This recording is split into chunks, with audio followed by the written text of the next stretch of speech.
Hey folks, today we're diving deep into a head-to-head showdown between two giants in the health space, Novo Nordisk and UnitedHealth Group. Right now, both of these stocks are hovering near their 52-week lows. For some investors, that's a red flag. For others, it's a flashing green light, an opportunity to buy quality companies at a discount. But the big question people keep asking is, which one is the smarter buy right now? Now, I get it.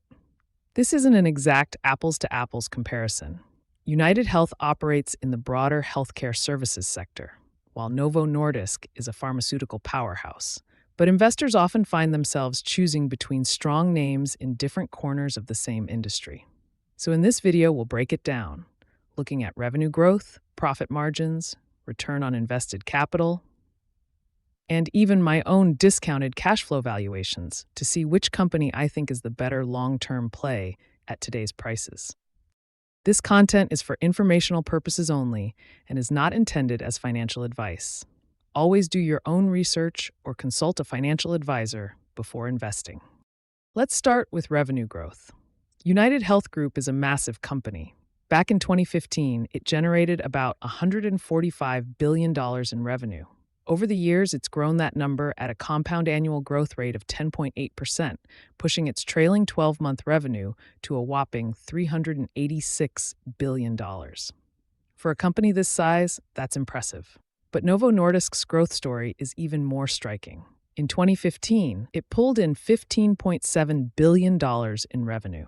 Fast forward to the latest 12-month period, and that figure has nearly tripled to $49.3 billion, a compound annual growth rate of 12.8%. Looking ahead, Novo Nordisk's revenue is expected to grow faster than UnitedHealth's over the next couple of years. UnitedHealth's growth rate may tick upward in 2026 as it adjusts its pricing structures to better match rising costs. But it's also facing a potential drop in customer numbers due to those price increases. Management has even hinted at exiting certain markets where they don't believe they can serve customers profitably. Novo Nordisk, on the other hand, is fighting two battles. Competition from Eli Lilly, which has rolled out more effective weight loss and diabetes treatments in the fast-growing GLP-1 market. A wave of cheaper compounded versions of Novo Nordisk's own treatments. If the company wins ongoing litigation aimed at stopping these compounded versions from hitting the U.S. market, it could be a huge revenue tailwind, especially since management recently lowered their 2025 outlook, causing the stock to take a hit. A court win could turn sentiment around quickly. When it comes to operating profit margins, Novo Nordisk is in a completely different league. Their current operating margin is 47.7%, up from 43%, far higher than UnitedHealth's 7.3%. And things aren't looking much better for UnitedHealth in the short term. Management expects margins to remain under pressure through the rest of this year and into 2026, only starting to improve around 2027. Why? The company underestimated costs by $6.5 billion this year, and their pricing model doesn't allow mid-year adjustments for a large portion of customers. On top of that, their value-based care initiatives, which could improve profitability, won't make a meaningful impact until at least 2027. Another metric I like to look at is return on invested capital, ROIC, which shows how effectively a company uses its capital to generate profits.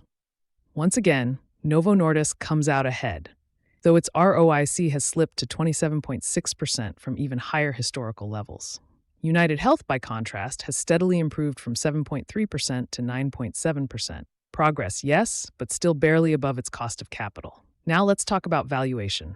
According to proprietary discounted cash flow (DCF) models, for Novo Nordisk, I estimate an intrinsic value of $127 per share, compared to the current market price of about $49.87.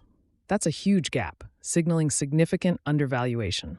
For UnitedHealth, fair value is around $434 per share versus the current price of about $252, also undervalued, but not by as large a margin. One more thing. I compare ROIC to the weighted average cost of capital, WACC. A ratio above 1 means the company is creating shareholder value. Below 1 means it's destroying it. Novo Nordisk's ratio is about 3-4x, which is excellent. UnitedHealth's ratio is under 1. meaning its returns don't currently justify reinvesting heavily in the business. On a forward price-to-earnings basis, Novo Nordisk trades at around 12x earnings, while UnitedHealth is at 15.65x. Lower is generally better for value-conscious investors, giving Novo another edge. So far, Novo Nordisk has dominated nearly every metric. But there's one area where UnitedHealth has the advantage: risk profile. UnitedHealth doesn't need to constantly innovate and create billion-dollar drugs just to maintain its revenue.